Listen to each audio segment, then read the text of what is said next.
পিছনেরটা damage আছে, পিছনেরটা।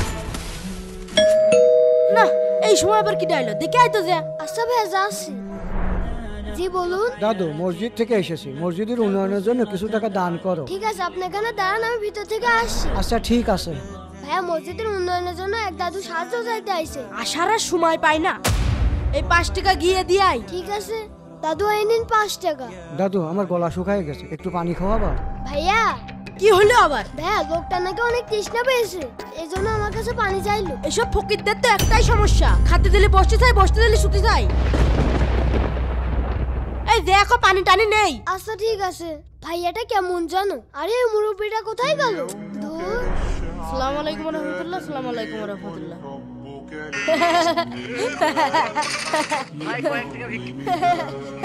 ভাইয়া হ্যাঁ? আচ্ছা ভাইয়া তুমি বলো তো, তুমি কি জান্নাতে যাবা? তা আমি জান্নাতে যাব না, কে জান্নাতে যাবে? আমি নামাজ পড়ি, দান সদকা করি, আমি যাব না তো কে যাবে? ও আচ্ছা। হ্যাঁ মনে করো এটা তোমার নেকি, আর পুকুরের ওই পাশে রয়েছে জান্নাত। এই নৌকাতে বসে তোমাকে জান্নাতে যেতে হবে। তুই পাগল নাকি? এই নৌকার পার বসে পুকুর পার হওয়া যায়? এরপর বসে পুকুর পার হতে গেলে তো আমি ডুবে যাবো না, এর জন্য লাগবে কাঠের নৌকা। ভাইয়া আমি তোমাকে এটাই বোঝাতে চাচ্ছি, একটা নেকি আর 4টা গুনাহ করে কখনোই জান্নাতে যাওয়া যায় না।